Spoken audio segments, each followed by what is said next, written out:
야, 김영숙, 내 친정엄마가 죽든 말든 그건 남의 집 일이지. 왜 나한테 돈을 달래? 재수없게 새벽부터 뇌출혈로 쓰러진 엄마 수술비 1,000만 원만 빌려달라는 제 손을 뿌리치며 골프 가방을 챙겨 떠나던 남편이 내뱉은 말입니다. 15년 동안 시댁의 종으로 살며 공든탑을 쌓아온 대가가 고작 남이라는 한 글자더군요. 그래, 당신 소원대로 이제 정말 남이 되어줄게. 한 달 후 강남 최고급 호텔 시어머니 칠순 잔치 당일 화려한 한복을 차려입고 주인공 행세를 하려던 그들의 세상이 어떻게 무너졌는지 궁금하시죠? 피눈물 흘리던 며느리가 작정하고 설계한 잔인한 복수극. 지옥 같은 칠순 잔치의 전말, 지금 바로 시작합니다. 사연 시작 전 좋아요 버튼 꾹 눌러주세요. 여러분의 가정에 행복이 가득하시길 기원하겠습니다. 창밖이 아직 푸르스름한 이른 아침이었어요. 저는 어김없이 눈을 떴습니다. 누가 깨운 것도 아닌데 15년이라는 시간은 참 무섭더군요. 몸이 먼저 기억하고 주방으로 향했습니다. 남편이 오늘 이른 새벽부터 골프 라운딩이 있다고 했거든요. 남편은 늘 제가 해주는 따뜻한 북엇국을 먹고 나가야 공이 잘 맞는다며 웃곤 했죠. 그 웃음을 지켜주고 싶어서 저는 지난 15년 동안 한 번도 게으름을 피운 적이 없었습니다. 시부모님 생신이면 며칠 전부터 장을 봐서 12첩 반상을 차려냈고요. 명절이면 허리가 끊어질 것 같아도 시댁 식구들 좋아하는 만두며 전을 산더미처럼 쌓았습니다. 그게 당연한 제 몫이라고 생각했어요. 착한 며느리, 순종적인 아내라는 소리가 제 인생의 유일한 상장인 줄 알았으니까요. 가스레인지 불꽃 위에서 냄비가 보글보글 끓기 시작했습니다. 구수한 냄새가 온 집안에 퍼질 때쯤 제 휴대폰이 요란하게 진동을 울렸어요. 이 새벽에 누구일까 싶어 화면을 보니 친정 오빠였습니다. 가슴이 철렁 내려앉더군요. 여보세요? 오빠, 이 시간에 웬일이야? 전화기 너머로 들려오는 오빠의 목소리는 떨리고 있었습니다. 영수가, 엄마가 쓰러지셨어. 급성 뇌출혈이래. 순간 머릿속이 하얘지면서 손에 들고 있던 국자가 바닥으로 떨어졌습니다. 뭐, 그게 무슨 소리야, 오빠? 어제까지만 해도 괜찮으셨는데. 지금 당장 수술 들어가야 한대. 그런데 수술비랑 보증금이 당장 급해. 너 혹시 1,000만 원 정도 바로 쓸 수 있어? 오빠의 절박한 목소리에 눈물부터 터져 나왔습니다. 저희 친정, 넉넉하지 못한 거 잘 압니다. 하지만 엄마는 하나뿐인 딸 시댁에서 기죽지 말라고 늘 당신 입을 것, 먹을 것 아껴가며 저를 뒷바라지해 주셨거든요. 알았어, 오빠. 내가 어떻게든 알아볼게. 일단 엄마 좀 잘 부탁해. 전화를 끊고 주저앉아 울고 있는데 안방 문이 열렸습니다. 남편이 골프웨어를 말끔하게 차려입고 나오더군요. 어우, 뭐야? 왜 주방 바닥에 주저앉아 있어? 내 북엇국은 다 됐어? 남편은 제 눈물 젖은 얼굴은 보이지도 않는 모양이었습니다. 저는 남편의 바짓가랑이를 붙잡고 매달렸습니다. 여보, 어떡해. 우리 엄마가 쓰러지셨대. 지금 뇌출혈로 수술해야 한다는데 1,000만 원이 급하대. 남편은 미간을 찌푸리며 시계를 보더군요. 뭐, 장모님이? 응, 여보. 당신 통장에 지난번에 상여금 받은 거 있잖아. 그거 좀 빌려줘. 내가 어떻게든 갚을게. 제발 한 번만 도와줘. 제 손은 바들바들 떨리고 있었습니다. 남편은 귀찮다는 듯 제 손을 거칠게 뿌리쳤습니다. 야, 김영숙. 너 지금 제정신이야? 여보. 지금 새벽부터 남 골프 가는데 재수없게 눈물바람을 해? 그리고 1,000만 원이 애 이름이야? 남편은 현관에 세워둔 골프 가방끈을 어깨에 매며 차갑게 말을 이었습니다. 당신 친정일은 남의 집 일이야. 왜 나한테 돈을 달래? 저는 제 귀를 의심했습니다. 지금 저 사람이 뭐라고 한 걸까요? 남의 집 일이라니. 여보, 우리 엄마잖아. 당신한테도 장모님이고. 장모님은 무슨. 당신이 우리 집에 시집 왔으면 이제 우리 집 귀신이지. 친정이랑 무슨 상관이야? 남편은 구두 주걱을 집어들며 아주 당연하다는 듯이 말했습니다. 그리고 그 돈, 우리 어머니 칠순 때 보태기로 했잖아. 어디 남의 집 일에 우리 귀한 돈을 써? 남의 집 일. 당신 정말 그렇게 생각해? 남편은 현관문을 열며 마지막 비수를 꽂았습니다. 그래. 그러니까 나한테 더 이상 귀찮게 굴지 마. 당신 친정 형편 뻔한데 그 돈 주면 다시 받을 수는 있고 괜히 사람 기분 잡치게 하지 말고 국이나 마저 끓여놔. 콰당 하고 현관문이 닫혔습니다. 집안은 다시 지독한 정적에 휩싸였죠. 15년이었습니다. 이 남자를 위해, 이 남자의 가족을 위해 내간과 쓸개를 다 빼주며 살아온 세월이 말이죠. 제 생일은 잊어도 시어머니 생신은 한 달 전부터 챙겼던 제가 너무나 바보 같았습니다.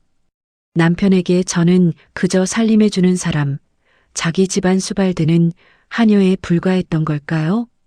바닥에 널브러진 국자가 마치 제 처지 같아 보였습니다. 친정엄마가 사경을 헤매는 이 순간에도 남편은 골프채를 휘두르며 웃고 있겠지요. 남의 집 일. 그 말이 제 가슴속에 화살이 되어 깊숙이 박혔습니다. 눈물은 더 이상 나오지 않았습니다. 아니, 차갑게 식어버렸다는 표현이 더 정확하겠네요. 저는 천천히 일어나 바닥에 떨어진 국자를 씻었습니다. 그리고 가스레인지 불을 껐습니다. 이제 남편을 위한 북엇국은 필요 없습니다. 제 눈빛은 어느새 창밖의 차가운 새벽 공기보다 더 서늘해져 있었습니다. 그래, 남의 집 일이라고 했지? 저는 거울 속에 비친 평생 순종적이기만 했던 낯선 여자의 얼굴을 빤히 바라보았습니다.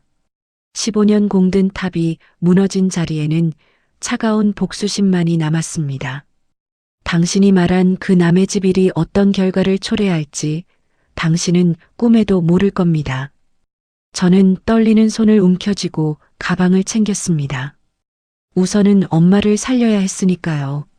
하지만 그 문을 나서는 순간 저는 예전의 영숙이가 아니었습니다. 지독한 한기가 온몸을 감쌌지만 정신은 오히려 맑아졌습니다. 남편이 남긴 그 잔인한 말 한마디가 제 인생의 모든 항로를 바꿔놓았죠. 저는 현관을 나서며 다짐했습니다. 당신이 남이라고 선언한 이 순간을 평생토록 뼈저리게 후회하게 만들어주겠다고 말입니다. 병원 복도는 낮이나 밤이나 기분 나쁜 소독약 냄새가 코끝을 찔렀습니다. 중환자실 앞에서 엄마의 이름이 불리기만을 기다리는 그 시간이 제 인생에서 가장 길고 잔인한 시간이었죠. 의사 선생님은 당장 수술은 끝났지만 경과를 지켜봐야 한다고 하더군요. 저는 가방 깊숙이 숨겨두었던 통장을 꺼내 확인해 보았습니다. 명절 때마다 시댁 조카들 용돈 주고 남편 뒷바라지하며 틈틈이 모은 비상금이었죠.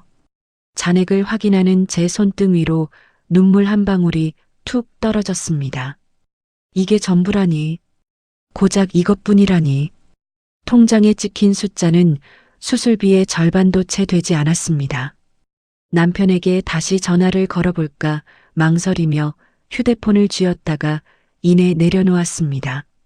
아침에 본 그 차가운 눈빛이 떠올라 도저히 번호를 누를 용기가 나지 않았거든요.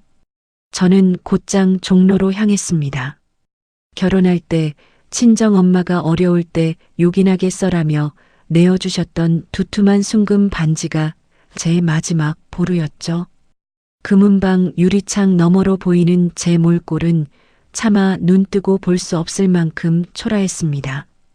이거 지금 팔면 얼마나 받을 수 있을까요? 금은방 주인이 저울에 반지를 올리고 계산기를 두드리는 소리가 제 심장을 깎아내는 소리처럼 들렸습니다. 손님, 요즘 금값이 좀 올랐어도 이 정도면 생각하신 것보다 적을 텐데요. 주인이 내민 지폐 뭉치를 봤는데 손이 부르르 떨렸습니다. 엄마의 정성이 담긴 반지를 이렇게 허망하게 보내야 한다는 사실에 가슴이 찢어지는 것 같았죠. 하지만 그 돈을 다 합쳐도 여전히 병원비를 충당하기엔 턱없이 부족했습니다. 결국 저는 평소 연락도 자주 못했던 친구 지숙이에게 전화를 걸었습니다. 지숙아, 나 영숙이야. 정말 미안한데 내가 지금 급전이 좀 필요해서. 말을 떼는 것조차 죽기보다 싫었지만 엄마를 생각하며 고개를 깊숙이 숙였습니다. 전화기 너머로 잠시 침묵이 흐르더니 지숙이가 한숨을 쉬며 말하더군요. 너 무슨 일 있구나? 알았어. 일단 내가 보낼 수 있는 만큼 보내줄게. 나중에 천천히 갚아. 친구의 따뜻한 말 한마디가 남편의 100마디보다 더 크게 가슴을 울렸습니다. 겨우 돈을 마련해 병원비를 수납하고 다시 중환자실 앞 복도로 돌아왔습니다. 딱딱하고 차가운 플라스틱 의자가 제 유일한 안식처였죠. 밀려오는 피로에 잠시 쪽잠을 청해보려 했지만 복도를 지나가는 발소리 하나하나가 예민하게 귓가를 파고들었습니다. 그때 주머니 속에서 휴대폰 진동이 울렸습니다. 혹시나 남편이 걱정돼서 연락한 걸까 싶어 서둘러 화면을 확인했습니다. 하지만 온 것은 전화가 아니라 가족 단톡방에 올라온 사진 한 장이었죠. 남편이 보낸 사진 속에는 푸른 잔디밭을 배경으로 활짝 웃고 있는 남편의 모습이 담겨 있었습니다. 오늘 날씨 끝내주네. 홀인원 할 뻔했다니까. 뒤이어 올라오는 사진들은 더욱 가관이었습니다. 라운딩이 끝난 후 들렀는지 상다리가 휘어지게 차려진 장어구이와 비싼 술병들이 즐비했죠. 역시 운동 끝나고 먹는 장어가 최고지. 다들 한잔해. 남편의 들뜬 목소리가 글자 너머로 들리는 것만 같아 눈앞이 아찔해졌습니다. 저는 중환자실 앞 의자에서 쪽잠을 자며 컵라면 하나로 끼니를 때우고 있는데 엄마의 생사가 오가는 이 병원 복도에서 저는 피눈물을 삼키고 있는데 남편은 남의 집 일이라며 선을 긋고는 저렇게 태평하게 호사를 누리고 있다니요. 단톡방에서 즐겁게 떠드는 남편의 대화들을 하나하나 읽어내려가며 제 안에 무언가가 파괴되는 기분이 들었습니다. 그건 15년 동안 제가 지켜온 아내라는 이름의 인내심이었습니다. 당신한테 나는 정말 아무것도 아니었구나. 휴대폰 화면을 끄자 검은 액정 위로 제 일그러진 얼굴이 비쳤습니다. 그 얼굴을 보며 저는 결심했습니다. 더 이상 울지 않기로, 더 이상 이 비참한 기분에 저를 내던지지 않기로 말이죠. 그래, 남의 집 일이라고 했지? 제 입술 사이로 서늘한 혼잣말이 새어나왔습니다. 남편이 그토록 강조하던 그 남이라는 단어가 이제야 제 가슴에 명확하게 자리를 잡았습니다. 그럼 나도 이제 당신을 남으로 대할게. 당신이 그토록 원하던 대로 말이야. 병원 복도의 차가운 공기가 비로소 제 각성을 축복하는 것처럼 느껴졌습니다. 저는 더 이상 남편에게 연락하지 않았습니다.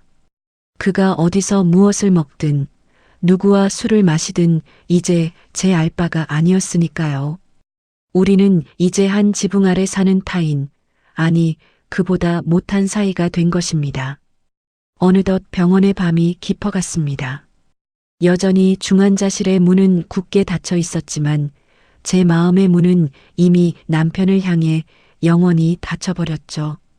내일이 오면 무엇을 해야 할지, 어떻게 이 상황을 헤쳐나가야 할지 머릿속이 차갑게 정리되기 시작했습니다. 서러움으로 가득 찼던 가슴속에 단단한 돌덩이 하나가 들어앉은 기분이었습니다. 기다려. 당신이 말한 그 남이 얼마나 무서운 존재인지 똑똑히 보여줄 테니까. 저는 차가운 의자에 몸을 기대고 눈을 감았습니다. 비록 몸은 만신창이었지만 정신만큼은 그 어느 때보다 또렷했습니다. 지옥 같은 병원 복도에서 저는 그렇게 평생 잊지 못할 피눈물을 삼키며 새로운 인간으로 거듭나고 있었습니다. 병원에서 지낸 지 열흘째 되던 날이었어요. 기적처럼 엄마가 감았던 눈을 아주 살짝 뜨셨습니다. 제 손을 잡는 엄마의 힘없는 손가락 끝에서 미세한 온기가 전해지는데 눈물이 멈추지 않더군요. 엄마, 나 보여? 영숙이 왔어. 엄마의 입술이 미세하게 달싹이는 것을 보며 저는 이제야 숨을 쉴 수 있을 것 같았습니다. 하지만 그 안도감도 잠시뿐이었죠. 진동 소리와 함께 화면에 뜬 시어머니라는 세 글자가 제 가슴을 짓눌렀습니다. 전화를 받자마자 위로 한마디 없이 앙칼진 목소리가 터져 나왔어요. 야, 너는 시어미가 전화를 하면 바로바로 받아야지. 뭐 하느라 이렇게 늦어? 어머니, 죄송해요. 방금 엄마가 의식을 좀 회복하셔서요.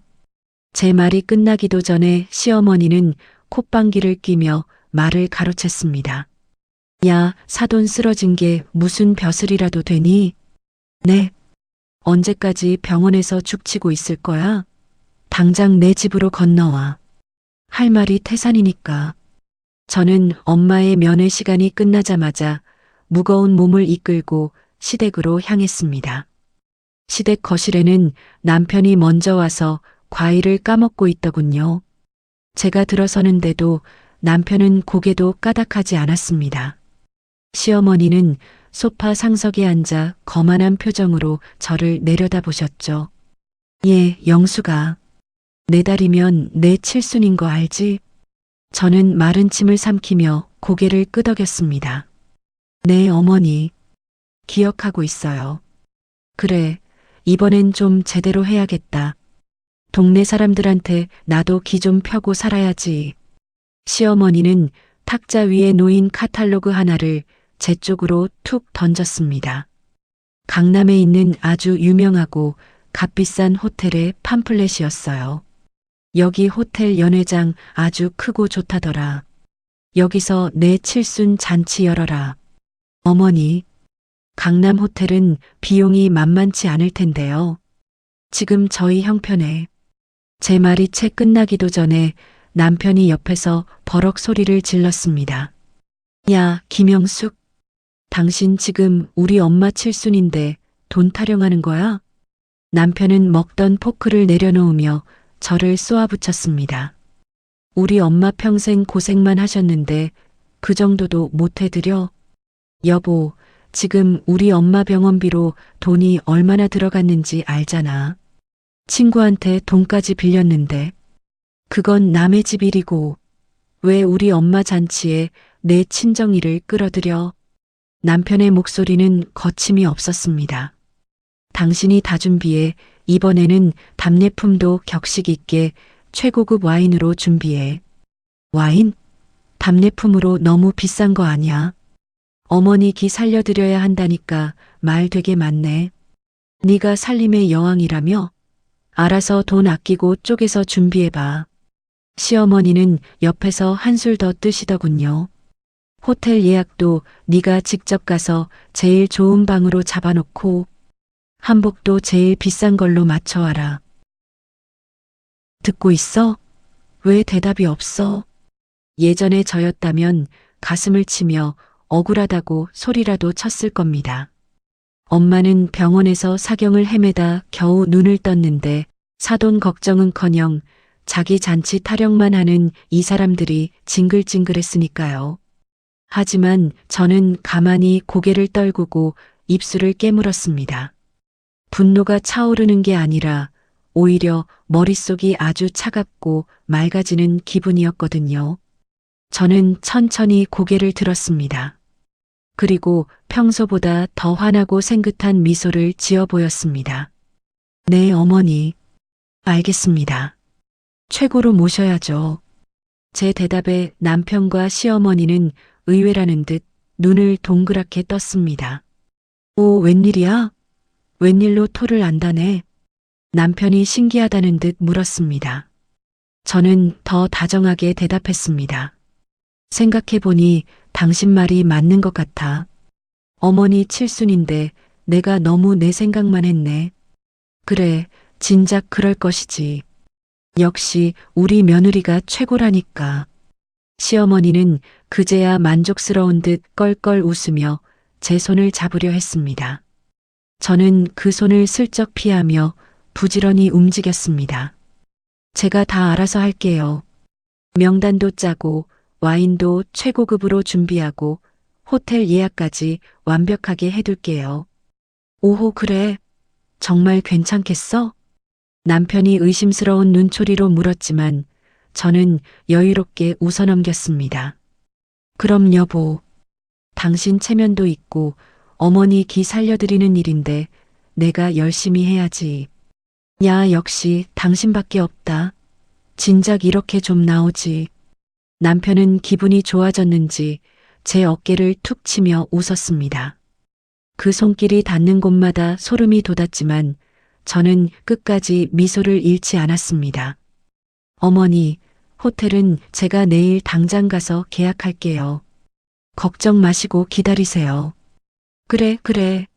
호텔밥이 그렇게 맛있다던데 벌써 기대되는구나.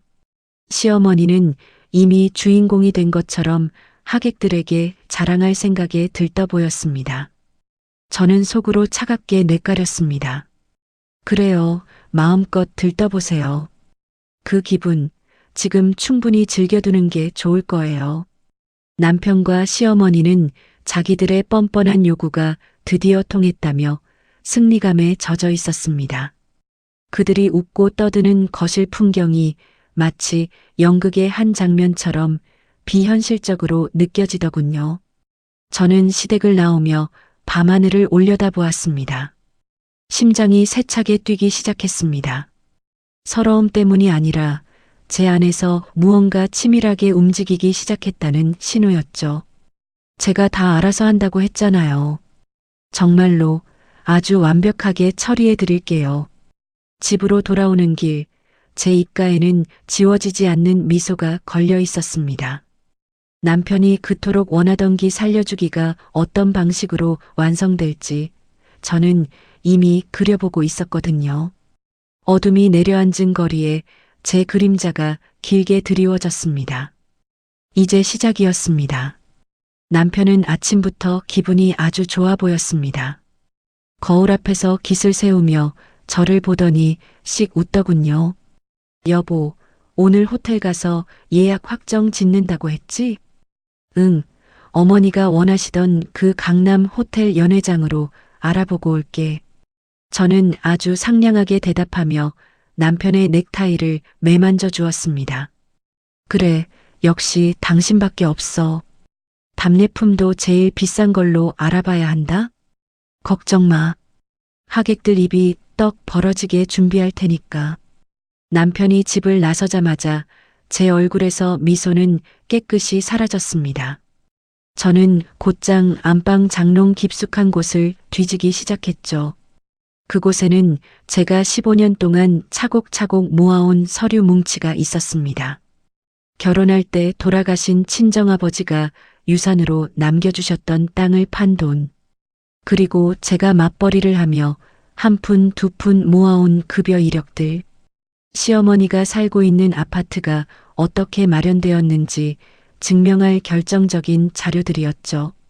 그 집의 벽지 한 장, 장판 한 칸조차 제 피땀 섞인 돈과 친정의 유산으로 채워졌다는 사실을요. 저는 서류 뭉치를 가방에 챙겨 들고 집을 나섰습니다. 제가 향한 곳은 호텔이 아니었습니다.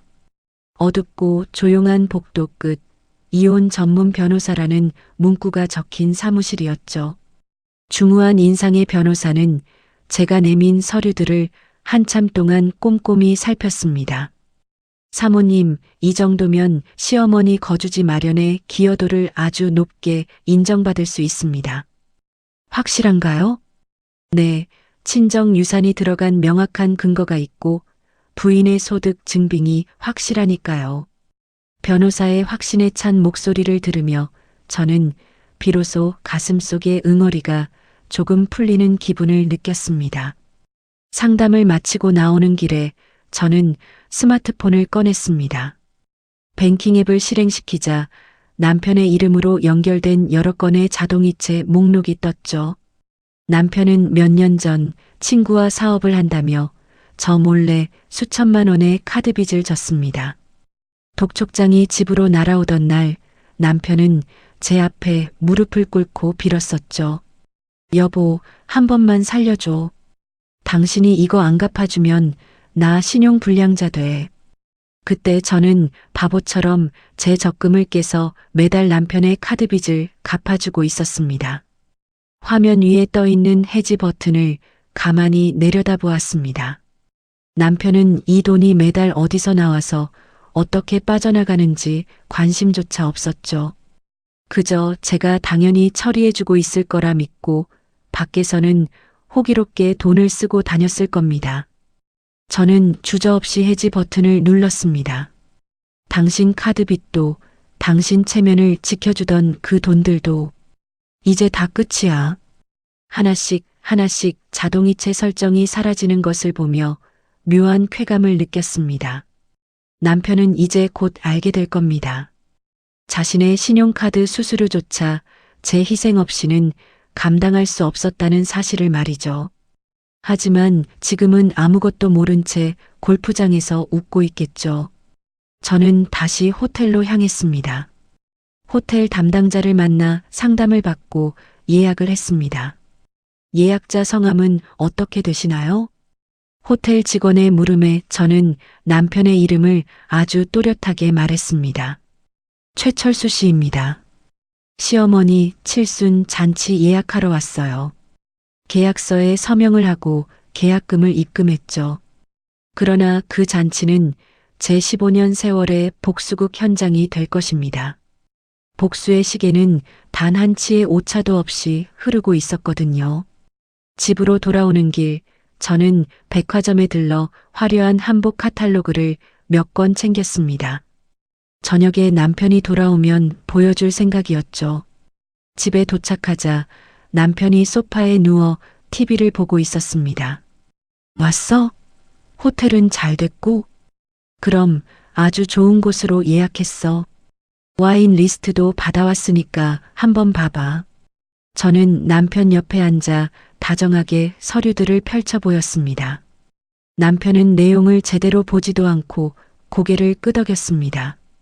그래, 당신만 믿는다니까. 남편의 그 근거 없는 자신감이 오늘따라 참 가소로웠습니다. 자기 발밑의 땅이 이미 무너지고 있다는 것도 모른 채 저렇게 당당하다니요. 저는 남편의 등을 토닥이며 말했습니다. 걱정 마. 내가 정말 잊지 못할 잔치를 만들어줄 테니까. 제 목소리는 더없이 부드러웠지만 제 머릿속은 폭풍 전야처럼 고요하고도 치열했습니다. 변호사에게 맡긴 서류들, 그리고 제가 끊어버린 자동이체의 선들. 이 모든 것이 하나로 연결되어 남편과 시어머니를 향해 조여가고 있었습니다. 저는 잠든 남편의 얼굴을 보며 조용히 은조렸습니다. 당신이 말한 남의 집일, 그 대가가 얼마나 혹독한지 이제 곧 알게 될 거야. 내일이면 남편의 휴대폰으로 연체 문자가 하나둘 날아오기 시작하겠지요. 하지만 남편은 별일 아니라고 생각하며 무시할 겁니다. 저를 완벽하게 믿고 있을 테니까요. 그 믿음이 가장 큰 독이 되어 돌아가는 순간을 저는 아주 차분하게 기다리고 있었습니다. 설계는 끝났고 이제 남은 건 완벽한 실행뿐이었습니다. 드디어 그날이 밝았습니다. 창틈으로 들어오는 아침 햇살이 유난히도 투명하고 맑더군요. 저는 이번에 새로 장만한 옥색 한복을 정성스럽게 꺼냈습니다.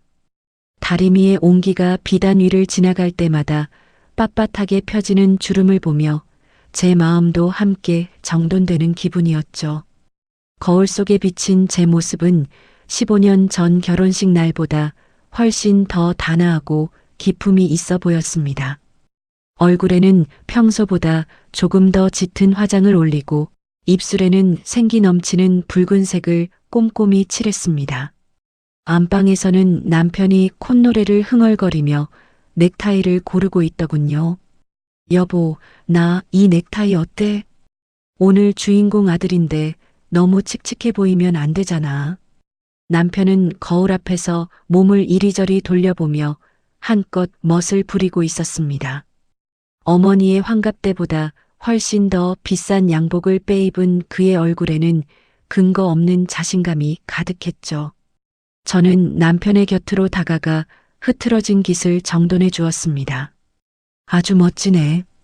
어머니 친구분들이 보시면 다들 아들 하나는 정말 잘 뒀다고 입이 마르게 칭찬하시겠어. 제 칭찬에 남편은 어깨를 으쓱하며 제 손을 가볍게 쥐었습니다. 하긴 강남 한복판 호텔에서 이런 대규모 잔치를 여는데 누가 부러워하지 않겠어? 당신이 그동안 고생하며 준비한 보람이 있을 거야. 남편은 현관에 놓인 구두를 신으며 재촉하듯 말했습니다. 준비할 게 많을 텐데 우리 얼른 가야지. 당신은 먼저 나가서 연회장 입구에서 손님 맞을 준비 다 해놓고 있어. 저는 아주 상냥하게 웃으며 고개를 끄덕였습니다. 알겠어. 나는 먼저 나가볼 테니까 당신은 어머니 모시고 천천히 와. 그래, 역시 우리 영숙이는 일 처리가 확실해. 이따 호텔에서 보자고.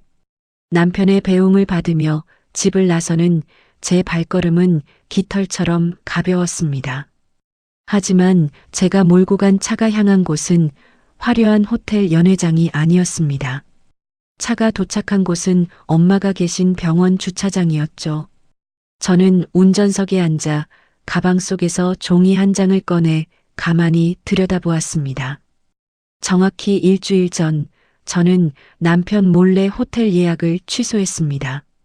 그곳은 오늘 제 시어머니의 칠순 잔치가 열리지 않을 텅 빈 공간일 뿐이었습니다. 환불받은 돈은 이미 다른 곳으로 향해 있었습니다. 저는 그 돈을 가지고 곧장 병원 원무과로 향했습니다. 여기 우리 엄마 요양비 미리 결제할게요. 카드를 내미는 제 손끝이 짜릿하게 떨렸습니다. 영수증에 찍힌 금액을 확인하는 순간 가슴속 깊은 곳에서 뜨거운 불꽃이 튀어오르는 것 같았죠. 이게 바로 제가 15년의 인내 끝에 준비한 진짜 잔치였습니다.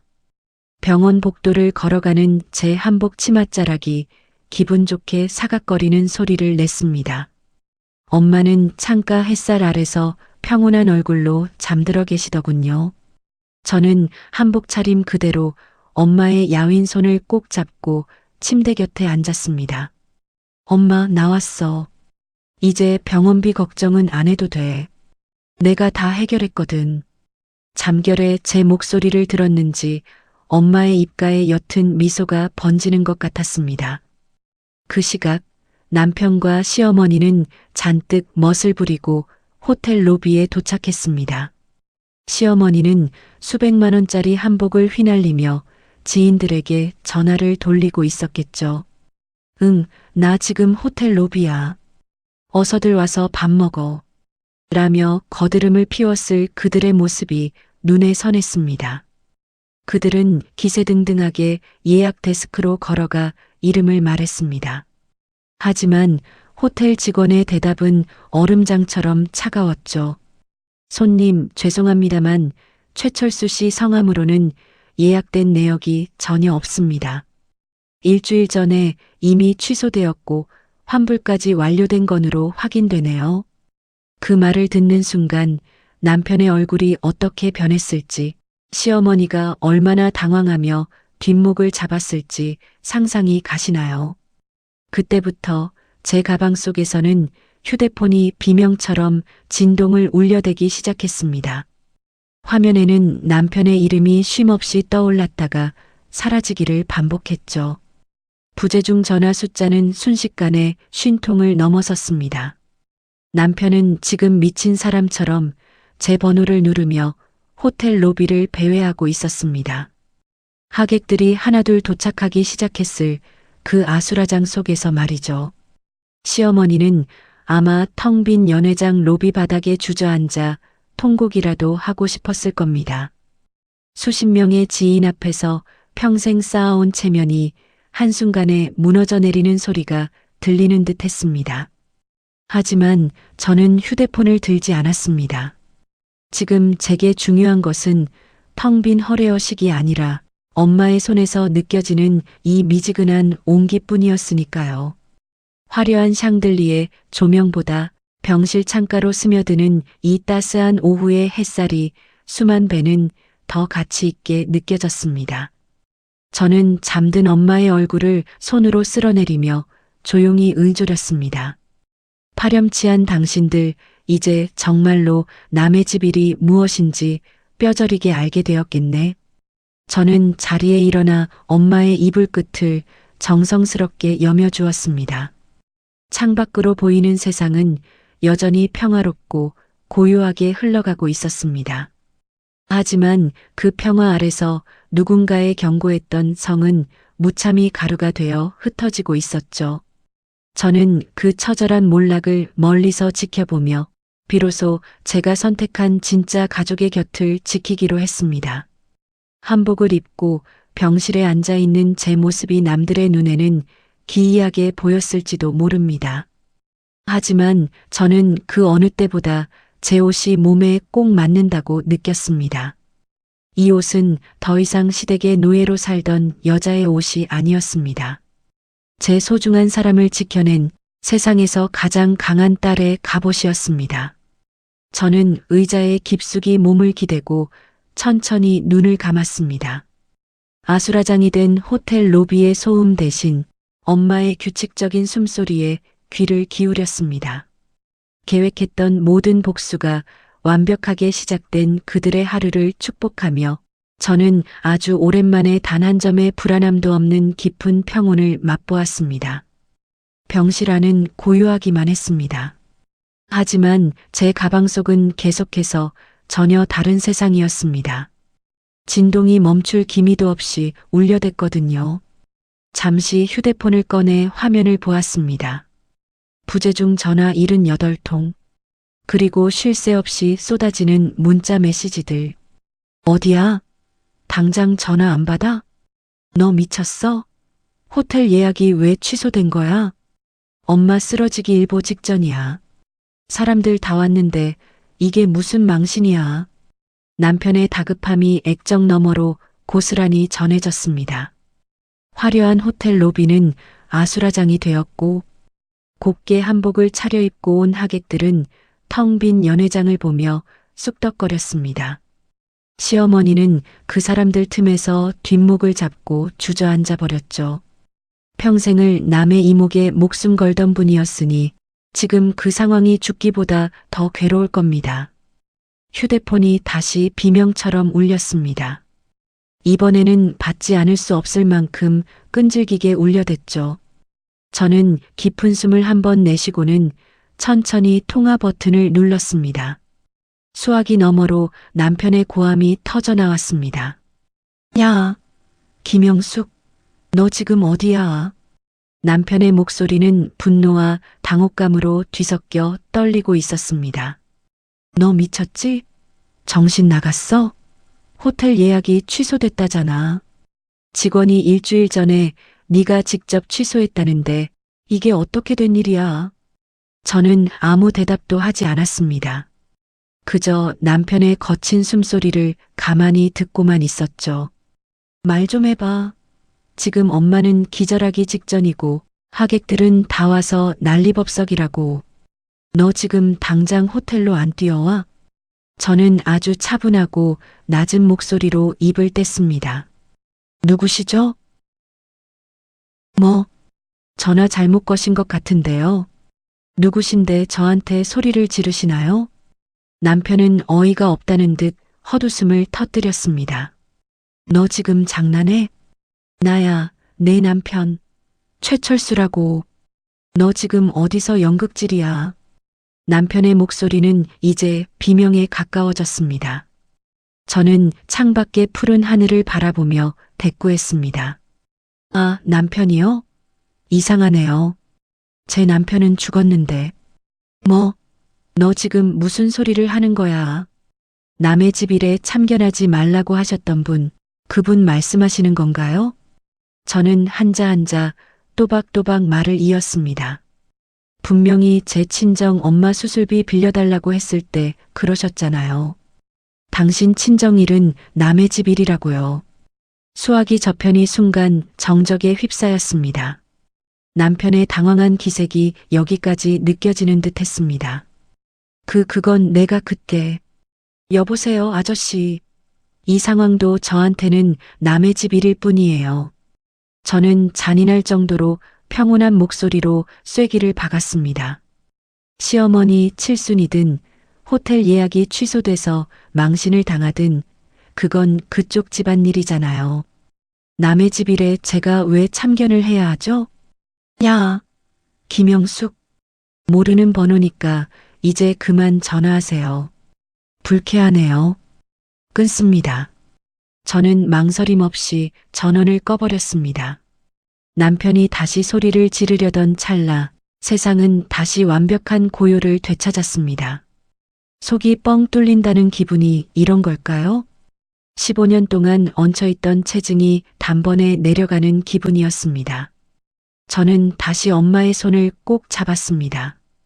엄마의 손은 예전보다 훨씬 따뜻하게 느껴졌습니다. 창밖으로는 노을이 붉게 물들기 시작하더군요.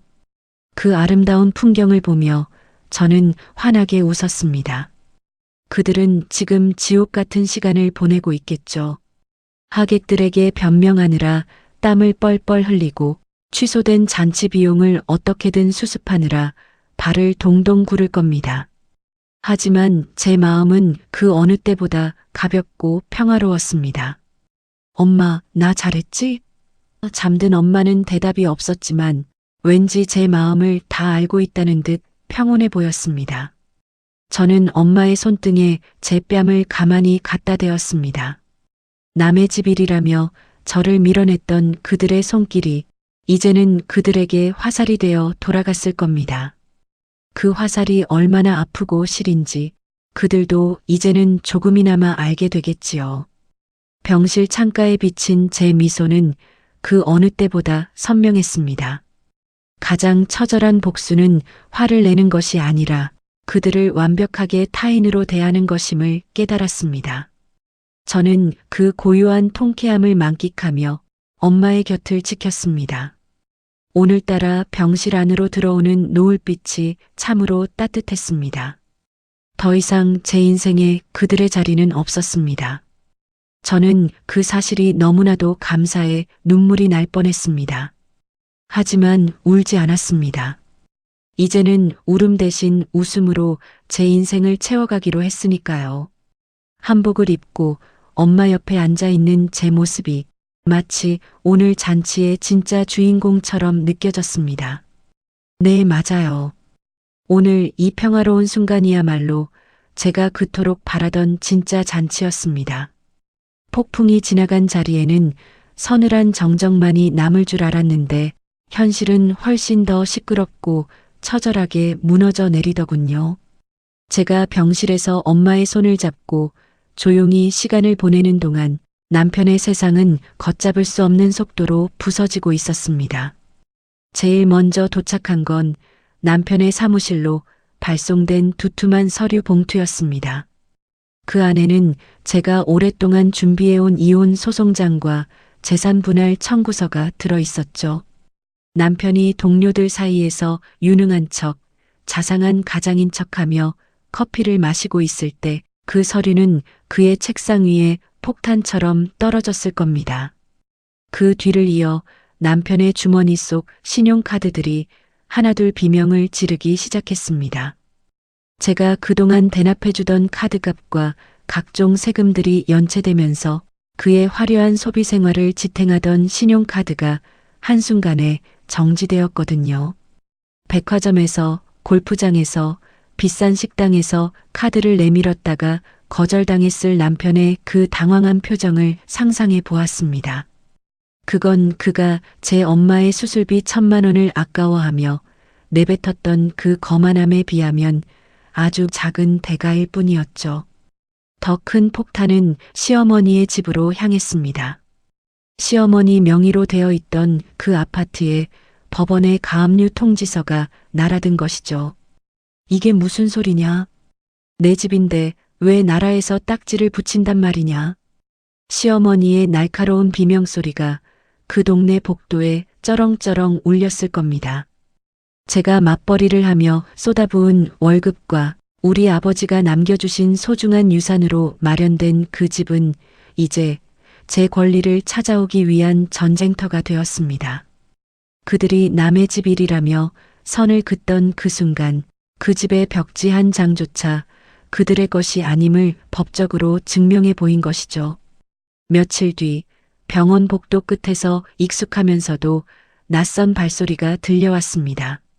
며칠 사이에 몰라보게 수척해진 남편이 병실 문을 거칠게 열고 들어오더군요.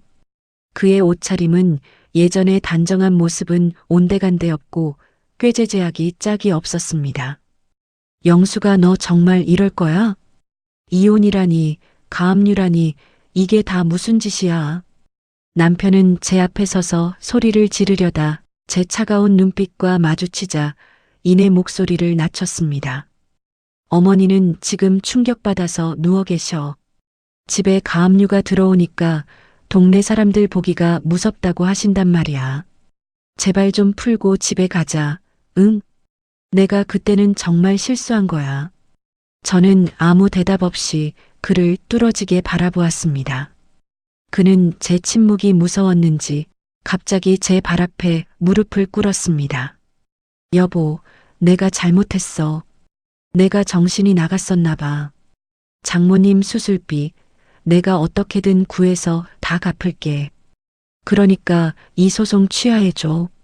남편은 제 한복 자락을 붙잡으며 애처롭게 매달렸습니다.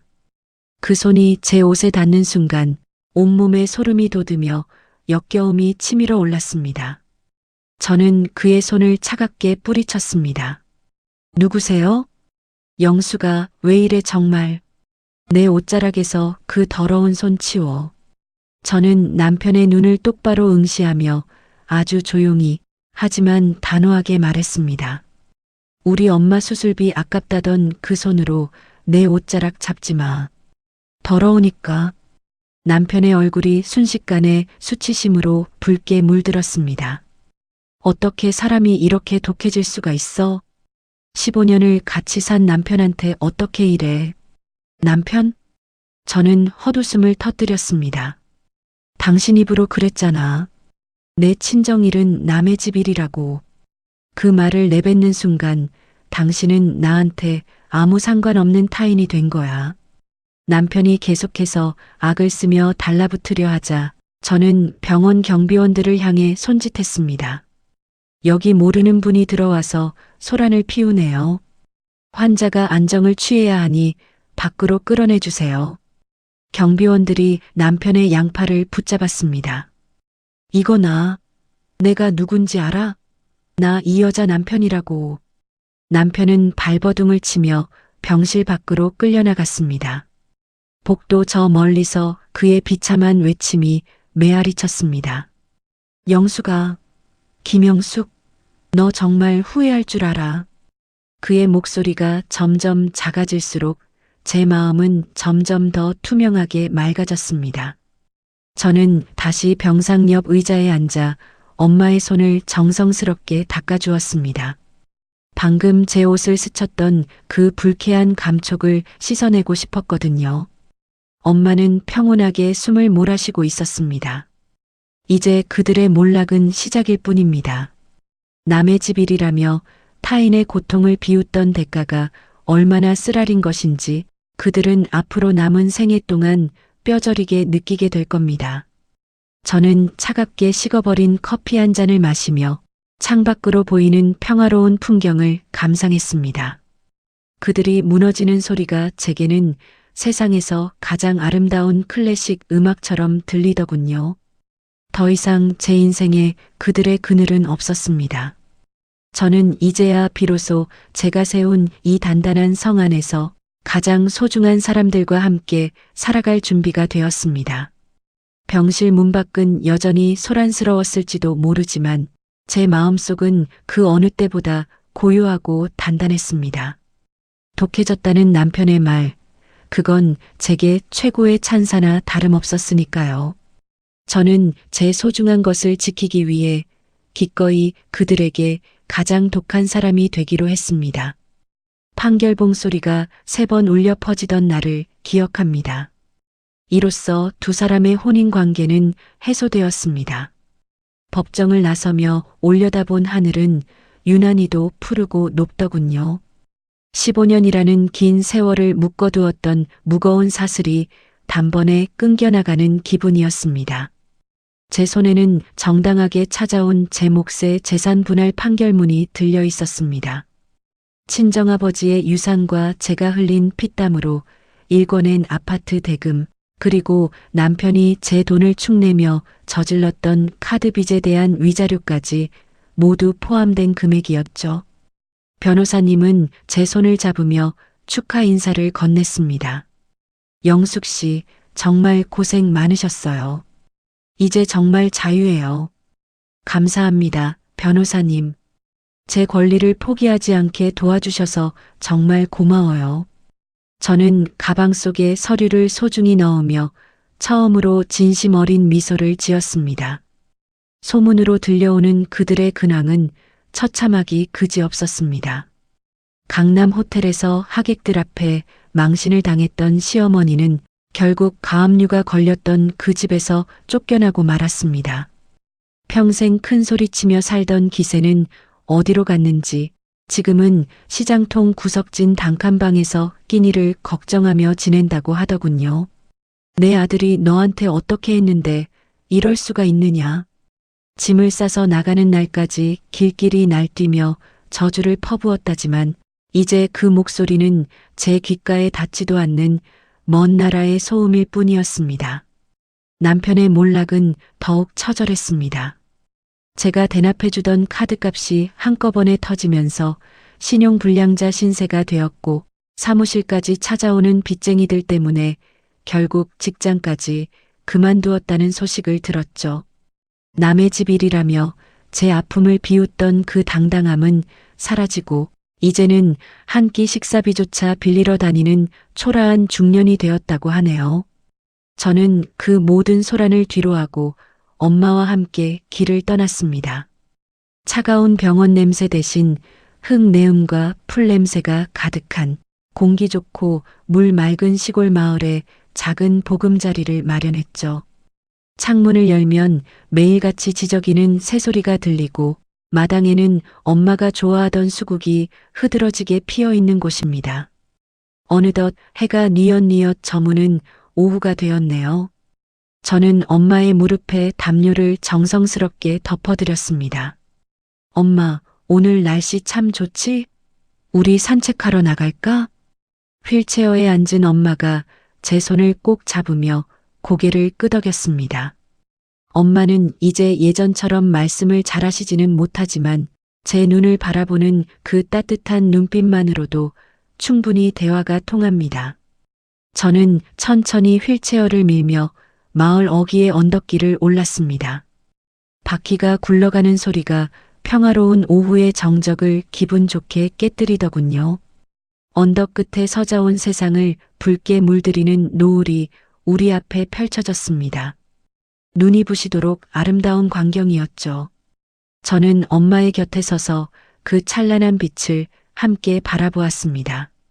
15년 동안 제가 잊고 살았던, 아니, 잊으라고 강요당했던 제 안의 평화가 비로소 돌아온 기분이었습니다. 엄마, 나 이제 정말 행복해. 누구의 아내도 누구의 며느리도 아닌 그냥 김영숙으로 사는 게 이렇게 좋은 건지 몰랐어. 엄마는 제 손등 위로 주름진 손을 얹으며 잔잔하게 웃으셨습니다.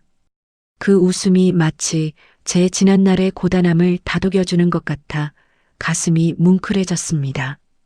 저는 붉게 타오르는 노을을 향해 조용히 뇌겠습니다. 누군가 제게 다시 묻는다면 저는 이제 당당하게 대답할 수 있습니다. 남의 집 일이라고 했나요? 그 매몰찬 한마디 덕분에 저는 깨달았어요.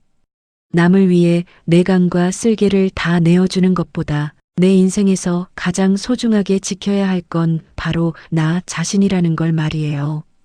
바람이 살랑이며 제 머리카락을 스치고 지나갔습니다.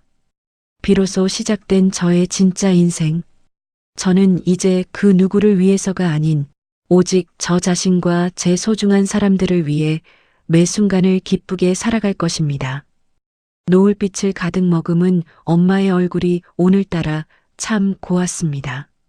우리는 한참 동안 그곳에 서서 지지 않는 태양의 잔상을 눈에 담았습니다. 제 인생의 가장 어두웠던 새벽을 지나 드디어 가장 아름다운 황혼을 맞이하고 있었습니다.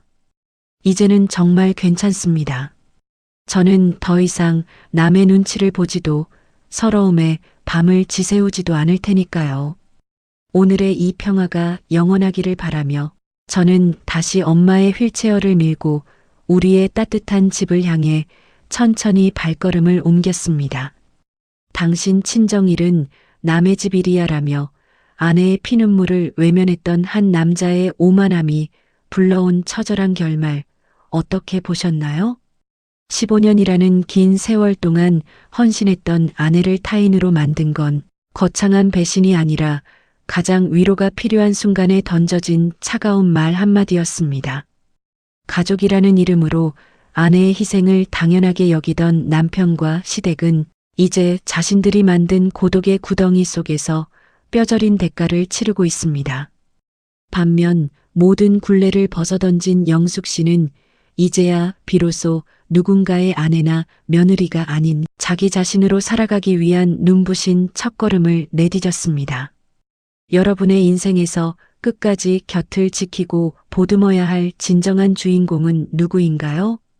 혹시 여러분도 누군가의 희생을 방관하고 있거나 혹은 홀로 모든 짐을 짊어진 채 숨죽여 울고 있지는 않으신가요? 오늘의 사연은 여기서 마칩니다. 영숙 씨가 선택한 용기 있는 새 출발을 함께 응원하신다면 구독과 좋아요로 마음을 보태주세요. 저는 더 가슴 뻥 뚫리는 통쾌하고 뜨거운 이야기로 다시 찾아오겠습니다.